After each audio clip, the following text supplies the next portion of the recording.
El 2022 registró un récord en el envío de remesas familiares provenientes de Estados Unidos. Con una cifra de 18.040 millones de dólares, tuvo un incremento anual del 18%. Este aporte es fundamental para la economía nacional. Incluso supera el valor de las exportaciones. Pero la dimensión de la migración va más allá del ámbito económico. El fenómeno migratorio es una actividad más que determinante en Guatemala. Entre los aspectos que resaltan en este éxodo está la dimensión humana. Familias que se separan, jóvenes que buscan vías de desarrollo y que se topan con la realidad de las deportaciones, los accidentes, el tráfico de personas y la hipocresía de un gobierno que dice ofrecer mecanismos para reducir la migración, pero que cuenta entre sus logros la recaudación de las remesas familiares. Para abordar este tema nos acompañan Úrsula Roldán, directora del Instituto de Investigación en Ciencias Sociohumanistas de la Universidad Rafael Landívar, y Ricardo Barrientos, director del Instituto Centroamericano de Estudios Fiscales, ICEFI. Úrsula, Ricardo, muchas gracias a ambos por estar en Punto de Encuentro. Y comencemos haciendo una descripción del fenómeno migratorio actual en Guatemala. ¿Cuáles son sus principales causas y características? Y si tuviéramos que dar un diagnóstico general, ¿qué encontramos en eso, licenciada Roldán? Bueno, en primer lugar, muchas gracias por la invitación. Un gusto saludarles, Marielos y Leikenchi, y también a Ricardo. Un gusto estar con ustedes. Bueno, el proceso migratorio realmente ha evolucionado bastante en las últimas décadas, de ser un fenómeno eminentemente económico a ser una realidad que incluye varias causas que empujan a las familias a tener que realizar esta migración que podemos llamar una migración forzada. Hay también causas vinculadas a violencias, ¿verdad? En diversos países, especialmente Honduras, El Salvador, Guatemala menos, pero ahí se incluye la violencia de género, que a veces lleva un subregistro de esta violencia. También las condiciones ambientales que cada día presionan más los territorios en términos de sequías, de inundaciones, de pérdida de medios de vida. Y por supuesto que las condiciones políticas del país que no están generando esas condiciones para que las familias vean posibilidades de cambio quedándose en estos territorios. Podemos decir que quienes más migran son personas de las áreas rurales, aunque la capital o el centro metropolitano también es uno de los principales en generar migración, pero son fundamentalmente áreas rurales, áreas indígenas. Los principales departamentos están situados en el occidente del país. Sin embargo, cuando uno ve los datos de deportación, uno está viendo que esto se está ampliando a todo el país. Hoy, por ejemplo, se habla de deportaciones en el Petén, en Alta Verapaz, que no era un departamento que expulsaba migrantes internacionales, y el oriente, que siempre ha tenido una migración histórica más pequeña que el occidente. Pero en general le está afectando ya a todo el país. Y por supuesto estamos hablando que no solo es una migración de ida, sino también una deportación, un retorno, muchas veces, la mayoría de veces no voluntario, y que eso también genera una frustración, genera endeudamiento para las familias y genera, por supuesto, de nuevo, volver a las condiciones de las cuales se han ido. Eso para empezar a decir, digamos, qué estamos entendiendo en este momento por la situación migratoria. Otra de las causas que se me olvidó mencionar es lo que es la reunificación familiar. Tenemos una migración de varias décadas en Guatemala, que por supuesto genera redes familiares, redes sociales, y entonces estamos viendo que las familias están reclamando a sus hijos, a sus familiares más cercanos, y por supuesto esto genera una migración en cadena. Y las condiciones de las políticas públicas, que cada vez son más fuertes para evitar esa migración, lo que está provocando es que ya no se tenga una migración circular. Antes la gente iba por 5 años, 7 años a buscar un medio de vida, a generar un ahorro y poder invertir en Guatemala y de nuevo intentarla hacer en Guatemala. Ahora lo que estamos viendo es que las familias quieren como destino casi definitivo lo que es Estados Unidos. Gracias, licenciada Roldán. Licenciado Barrientos, el récord de remesas familiares del 2022 superó a la cifra de otras actividades económicas en Guatemala. Incluso uno de los ministros del Gabinete Económico habló de la meta de remesas. ¿Qué nos dicen estos números? ¿Qué significa para la economía del país y cómo la impacta? Bueno, muchas gracias. Saludos, Marielos, Úrsula, Chinque, mucho gusto estar acá, un gran honor. Bueno, los datos, pero también la actitud de las autoridades de gobierno responsables de las políticas, realmente la económica, nos están confirmando y evidenciando algo que ya veníamos diciendo de hace mucho tiempo, y es que los gobiernos tienen un orden de prioridades que pareciera estar totalmente equivocado y alejado de las realidades. En política económica, especialmente en lo que llamaríamos el sector externo de la economía, durante muchos años, y la administración del presidente Yamatei fue muy, digamos, enfática cuando fueron candidatos y en campaña, pero durante su administración, dos objetivos de política económica hacia afuera, de política internacional, economía internacional. El primero es la atracción de inversión extranjera directa, ¿verdad? O sea, atraer a inversionistas extranjeros a que traigan su dinero y hagan inversiones en Guatemala, lo cual no es malo, o sea, qué bueno, ¿verdad? Que se venga a invertir. Y la otra es estimular las exportaciones, el sector exportador. Y también lo que estamos viendo no es que estamos en contra de las exportaciones o en contra del sector exportador, pero el tema es que las políticas económicas se han diseñado y se están diseñando, se han ejecutado, y se están ejecutando, privilegiando estos dos objetivos: el estímulo de las exportaciones y el de la inversión extranjera directa, como que si fueran los dos elementos más importantes para el desarrollo económico y social de Guatemala. Y bueno, lo que pasa es que hay algunos economistas teóricos que sostienen eso, pero ¿cuál es la realidad de Guatemala? Entonces ahora les voy a pedir que proyectemos una gráfica que manejamos mucho en el ICEFI, y trata de mostrar la importancia macroeconómica de nuestras hermanas y hermanos migrantes. Y lo que estamos viendo es que son las remesas familiares el sostén del sector externo de la economía guatemalteca. Y ahí vemos tres líneas. La que está más arriba, la que históricamente, desde 2008 muestra la gráfica, tenía los valores más grandes, eran las exportaciones. Y esta es una línea, y lo que vamos viendo es que las remesas se han ido acercando, y llegaron a exceder las exportaciones.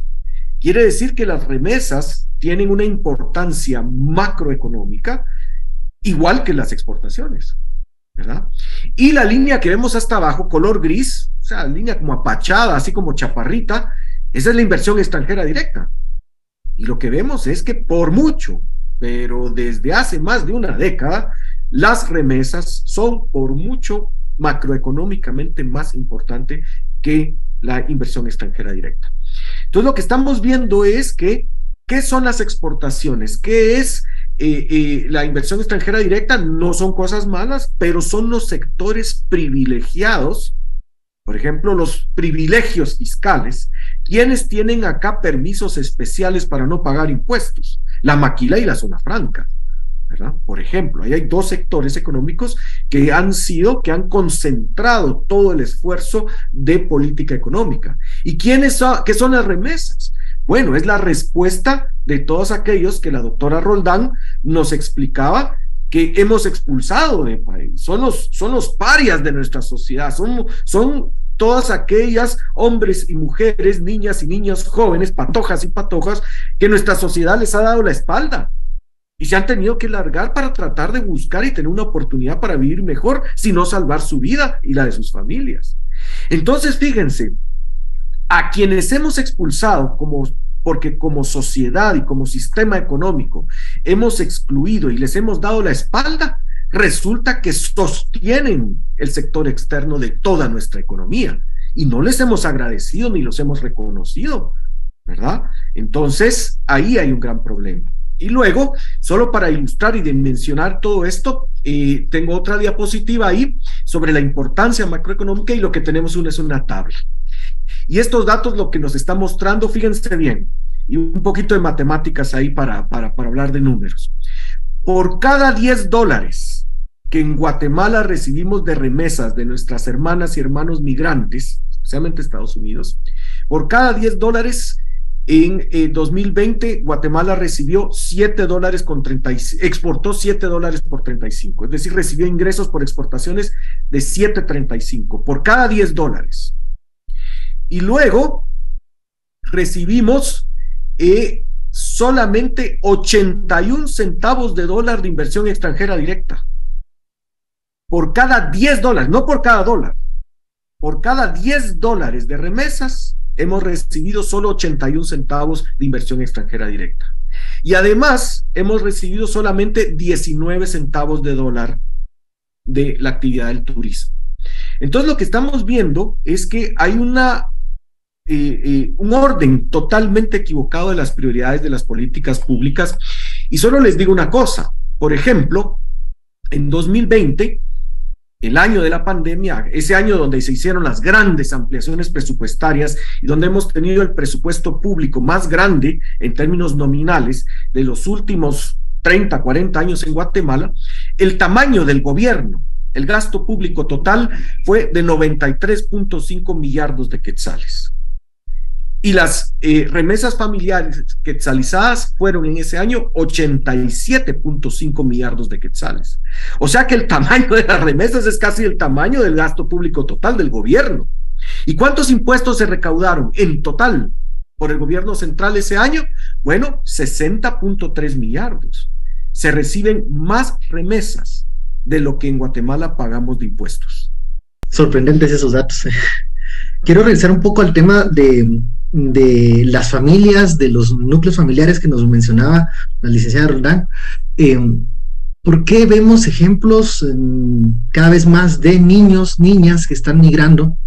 Se publicaba una nota hace poco en una fábrica de alimentos de Nebraska, en donde había un grupo de niños trabajadores con extensas jornadas, y vemos estos ejemplos que son realmente dramáticos, Úrsula. En las investigaciones que hemos hecho de niñez migrante, digamos, retornada, deportada, algunos de los testimonios de niños y niñas han dicho que se van, muchos que van con, digamos, de manera no acompañada, es porque quieren ayudar a sus familias a generar un ingreso, porque tienen algún papá, alguna mamá o abuelitos enfermos y quieren ayudar en su casa. Y entonces ahí encontramos ese vínculo con esa nota que mencionas, ¿verdad? Efectivamente hay niñez, y lo pasa en Guatemala, ¿verdad? Con los niños y niñas que trabajan en las fincas de café, y aquella vez que se denunció también en las fincas de azúcar, ¿verdad? Entonces, esa es una realidad que se vive en Guatemala y que se exporta a Estados Unidos. Lo que pasa es de que yo sí me alarma esa nota, porque efectivamente que Estados Unidos es uno de los países donde se supone que hay mucha protección a la niñez, y que esté sucediendo esto es realmente porque el capitalismo ya no tiene fronteras, ¿verdad? Nunca las ha tenido, pero en esta manera de cómo se han construido los estados en la actualidad. Eso sí es una nota preocupante. Lo otro es de por qué se están yendo. Hay muchos niños y niñas que se van de manera acompañada, pero con coyotes, no con familiares, ¿verdad? Y por eso se les dice no acompañados, porque no van con la persona legalmente que puede ser su acompañante y llevarlos a frontera y a la reunificación familiar. Pero esa niñez, y llevan un coyote, llevan una designación de dejarlos en frontera, y de que antes se entregaba a esta niñez y se les entregaba a un familiar en Estados Unidos. Esto ha cambiado muchísimo por las políticas norteamericanas, especialmente desde el 2014, donde vemos que esa niñez ha ido acumulándose en frontera, y lo que está pasando es que ya esa reunificación no se está dando. Entonces, ¿qué vemos después de eso? Vemos que el núcleo familiar es el que está migrando. Ya no solamente la niñez no acompañada entre comillas, por lo que son los coyotes, sino ahora se van las madres, se van los tíos, los primos que se llevan a niños y niñas con la creencia que ese es de alguna manera su pasaporte de ingreso a Estados Unidos. Perdonen, pero tuve un problema en la garganta. Muchas gracias, licenciada Roldán. Y volviendo al tema económico, licenciada Barrientos, y hablando de este enorme aporte de las remesas familiares, ¿a qué se está dedicando este ingreso? ¿Tiene el ICEFI algunas estimaciones al respecto? Y un tema muy importante, ¿cuánto ganan los bancos que reciben y entregan las remesas? O sea, ¿quién se beneficia además, digamos, de las familias que lo utilizan para consumo, para poder sobrevivir en esto? ¿Cuánto ganan los bancos? ¿Son los beneficiados? Pero una de las cuestiones, y quiero volver a las obligaciones del Estado guatemalteco, ¿verdad? El Estado guatemalteco, una de sus peores vergüenzas es que no tiene datos ni estadísticas adecuadas, ¿ya? Entonces, por ejemplo, nosotros para saber o tener una idea de en qué se está usando el dinero en las remesas acá en Guatemala, tenemos que recurrir a datos de la Organización Internacional de Migraciones, y los últimos que tenemos disponibles son de 2016. Y ya a la fecha esto debe haber cambiado y no para mejor, ¿verdad? Entonces, por ejemplo, veíamos que 34% digamos, está llegando a niñas, niños y adolescentes, digamos, sí hay un beneficio acá, ¿verdad? Luego el 35% es alimento, vestuario, transporte y mobiliario, 31% es construcción y reparación de vivienda, 16% es compra de inmuebles, 8% es educación y salud, 7% es actividades que pueden generar valor agregado, y de ahí el resto, ¿verdad? Entonces, sí hay un beneficio, digamos, y ahí hay un poco de teoría económica, porque está esto que llaman la enfermedad holandesa, ¿verdad? Que la gente receptora de remesas puede volverse haragana, digamos, que ya no le va a gustar trabajar, y muy probablemente algo de eso hay en Guatemala, pero no, la gran mayoría está invirtiendo, y estos son los datos que tenemos. Ahora, no todo lo que se envía se recibe, porque efectivamente los bancos están cobrando unas comisiones, y todos estos servicios privados, Airpack, The Money Order y Western Union y todas estas marcas privadas, que en realidad muerden y muerden duro, ¿verdad? Se quedan con una parte, a veces comisiones que pueden ir hasta el 15 o 20%, ¿verdad? Y luego, lo que yo quisiera decir un poco, Marielos, es...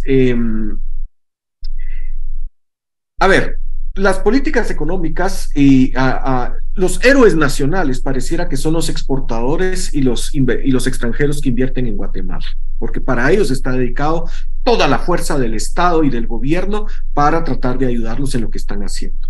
Y bueno, no es que lo que estén haciendo esté mal, pero una cosa es, digamos, el impacto que las remesas están teniendo en Guatemala, pero ¿cómo están viviendo los migrantes allá, especialmente en los Estados Unidos? Y luego dentro de las vergüenzas nacionales es que no hay estadísticas, ¿verdad? El Instituto Nacional de Estadística, si a duras penas se va a tratar de hacer una encuesta de condiciones de vida en 2013 para medir la pobreza, dentro de los cuales se va a poder medir la pobreza, y la última vez que lo hizo fue en 2014, ¿verdad? Hace 8 años, eso debería ser anual, o por lo menos bianual. Hemos tenido que recurrir a la Oficina de Censos y al Departamento de Seguridad Interna de los Estados Unidos para tener algunos datos sobre guatemaltecos en Estados Unidos. Y esa es una gran vergüenza. O sea, si nosotros vamos a Cancillería, pensemos en la Cancillería en la época de Sandra Jovel, ¿verdad? ¿Qué le podía importar la gente que por constitución está obligada a seguir? Guatemaltecos en el extranjero. Entonces, por ejemplo, tenemos datos de cómo la están pasando allá. 7 de cada 10 migrantes tienen limitaciones para encontrar trabajo porque no hablan inglés, ¿verdad? 6 de cada 10 migrantes guatemaltecos no completaron la educación secundaria. Y no sé si tomaron nota que dentro de los principales destinos de las remesas está educación. Y fíjense que esa idea de que el migrante guatemalteco se va a dedicar a ser albañil y se la pasa borracho, no.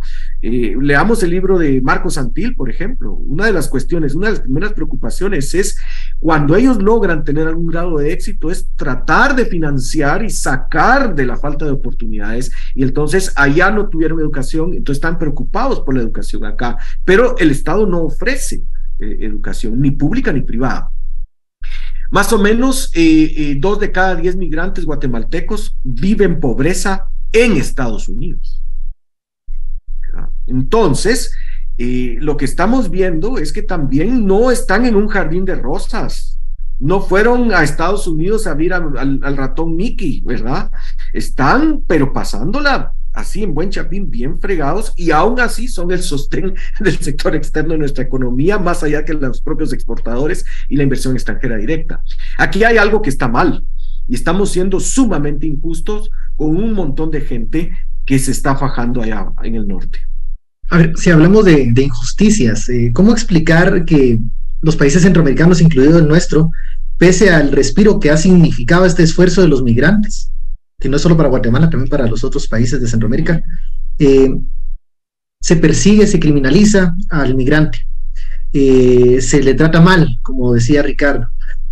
¿Cómo se puede explicar esta inconsistencia, Úrsula? Bueno, lo que pasa es que los países están defendiendo quién es ciudadano y quién no, ¿verdad? De cada uno de los estados.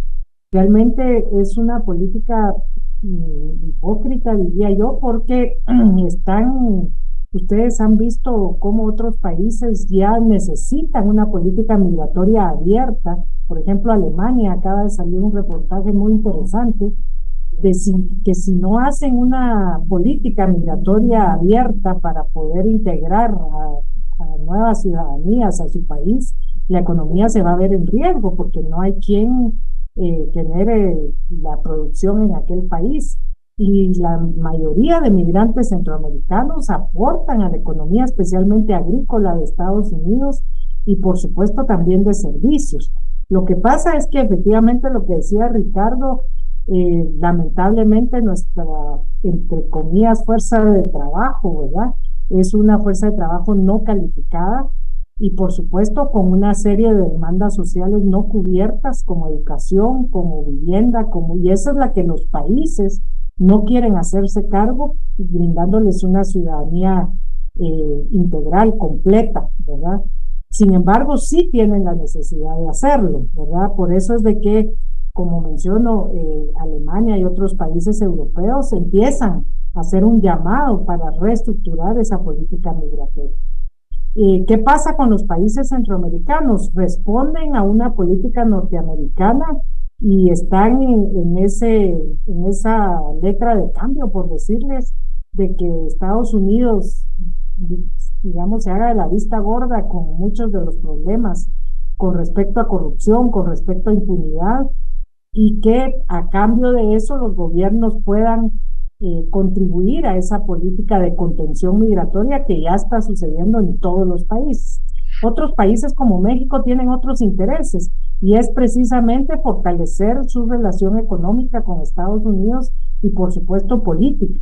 Y a cambio de eso, México está realizando la mayor contención de todos los países de la región, contraviniendo muchas de las alianzas regionales necesarias para generar otro modelo económico y social en la región. Entonces, todos responden a una política de hipocresía, de falta de cumplimiento en derechos fundamentales internacionales, puesto que hay convenios internacionales que defienden los derechos de la población migrante, de la población refugiada, también de niñez, de juventud, de mujeres, etcétera, pero eso no se quiere asumir. Lo único es la política de contención, que es generada por Estados Unidos, la negación de formas de ciudadanía, forma de regularización para poder ingresar a estos países de manera documentada y, por supuesto, los acuerdos regionales para hacer esa migración ordenada que ellos dicen dentro de los pactos internacionales de migraciones. Eso solo se puede hacer con acuerdos de integración regional y con políticas complementarias, políticas de trabajo, políticas educación, de salud, que vaya equilibrando los niveles de desarrollo humano de las personas que migran, ¿verdad?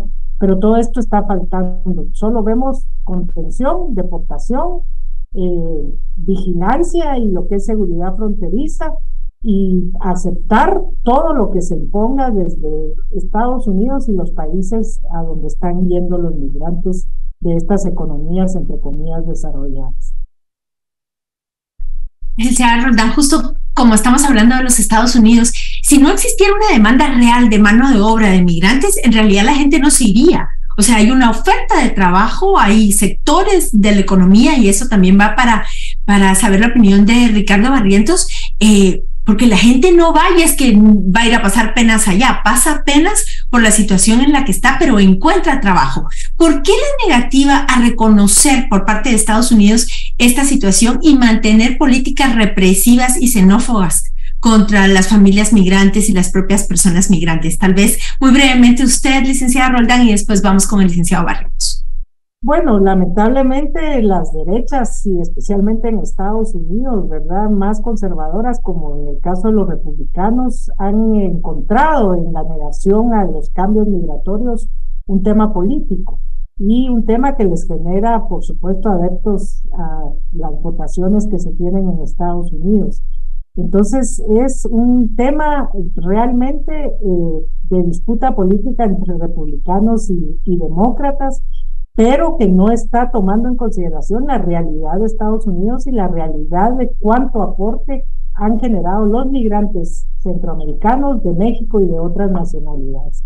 Ahora se está poniendo en disputa otro tipo de regulación con nacionalidades como la venezolana, la cubana, la haitiana, ¿verdad? O sea, sí es cierto que todas las demandas para ingreso a Estados Unidos han crecido en las últimas décadas. Sin embargo, Estados Unidos tiene capacidad de poder darle por lo menos una regularización migratoria de diferente tipo a todas esas nacionalidades que están solicitando el ingreso en Estados Unidos.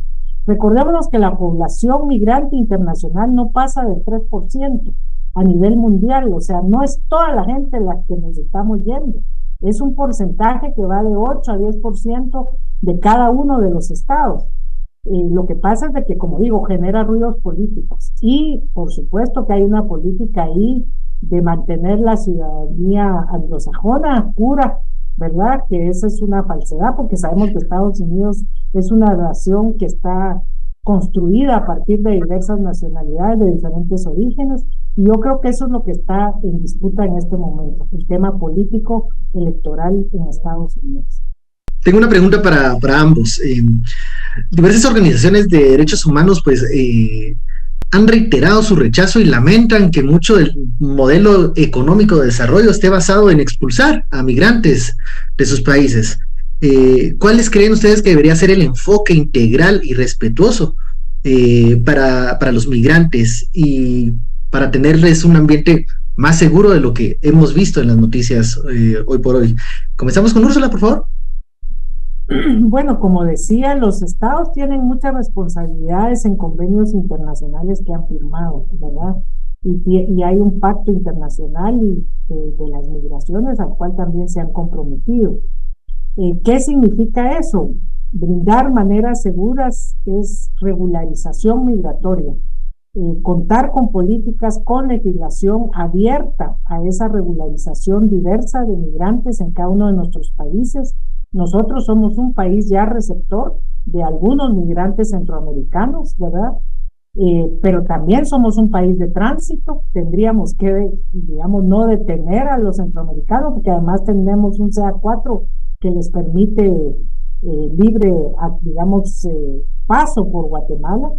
Y también esa posibilidad de generar algunos convenios con países como México y Estados Unidos, por ejemplo, para programas de trabajo que sean, por supuesto, controlados, ¿verdad?, por los estados, porque si no se dan niveles de explotación terribles como los que fueron denunciados en Canadá. También convenios para lo que son esta posible regularización migratoria para niñez, que va a este proceso de reunificación familiar. u otros familiares, ¿verdad? El tratamiento que se va a dar a refugiados, que es lo que está Estados Unidos prácticamente anulando como un derecho internacional desde 1959. Entonces, ese es el tipo de obligaciones que se tienen. Pero por supuesto que nuestro Estado tiene otra obligación mayor, que es qué va a pasar si verdaderamente hay más deportaciones. Las familias están regresando a condiciones de pobreza, de que no hay más pobreza porque hay migración, no hay más explosión social porque hay migración, y no hay más presión sobre los recursos del Estado y recursos de los territorios porque hay migración. Entonces, el Estado está comprometido en generar políticas públicas para precisamente atender esas causas estructurales de la migración y atender también lo que significa esa posibilidad de movilidad. Las personas lo que queremos es movilidad social, y los migrantes llevan implícito eso, poder tener acceso a servicios, acceso a recursos, y no morir y desde sus antepasados a la fecha siendo pobres, ¿verdad? Y en una condición que cada vez se agrava. Entonces, esas obligaciones tienen los estados. A ver, Ricardo, para ir cerrando, por favor, ¿cuál sería tu recomendación o el enfoque que debería hacerse? Bueno, es que esto es muy trágico, saben ustedes, porque para mí los verdaderos héroes nacionales está en la gente que, pese a no haber nacido en una cuna con oportunidades, salen adelante. Y las hermanas y los hermanos migrantes están dentro de ese grupo, están dentro del grupo de héroes nacionales. Pero esto se está volviendo algo muy perverso, ¿saben? Porque, miren, tengo unos datos acá. Alrededor de 380 millones, 380 dólares mensuales estaban llegando a casi 1.600.000 hogares en Guatemala. Esto en 2020. Y esto estaba beneficiando a 6.200.000 personas, de los cuales 34% eran niños y adolescentes. Entonces, ¿qué está pasando? Viene el gobierno y dice, qué sabroso, ¿verdad? No solo mantengo una estructura económica y social que expulsa, ¿verdad? Que cercena las oportunidades, sino que además me puede cruzar de brazos porque ya no tengo que pensar en inversión pública en protección social, ¿verdad? Pues ahí está alimento, vestuario, transporte, construcción, educación, ¿verdad? Y lo peor, recordémonos, cada vez menos, y realmente creo que son una especie en extinción. Pero aquí hay gente dentro de la élite económica, todavía la hay, no son ni la mayoría ni son todos, pero de verdad que hay gente que cree que los mayas son una raza inferior, que no tienen derecho a educación y que su lugar es en una finca o un ingenio azucarero cortando caña, especialmente los niños y las niñas. Muy bien. Imagínense en esta forma de pensar, que es qué vergüenza, pero todavía existe en Guatemala, y si además excluyendo a esta gente, forzándolos a huir, son los que además son los que están remesando y mantienen el sector externo de la economía, porque miren, para quienes ya peinamos alguna cana, no sé si se recuerdan que hace 40 años, la primera mitad de la década de 1980, lo que costaba conseguir dólares en Guatemala. Los dólares solo los vendía el Banco Central, el Banco de Guatemala, y por allá por 1982-83 había una escasez de dólares. Entonces la economía estaba en un problema, porque si una fábrica quería importar algo, no tenía dólares para pagar en el extranjero. Hoy ese problema está resuelto, si tenemos hasta exceso de dólares. ¿Por qué? Porque entonces los que serían la raza inferior, los que siempre han sido los excluidos, sigámoslos excluyendo, porque ahora resulta que por necesidad y para facilitar la sobrevivencia de sus familias, entonces traen los dólares que me tienen a mí la economía. Entonces tenemos un gobierno haragán y negligente que no atiende las necesidades y las obligaciones de protección social, porque eso lo hacen las remesas.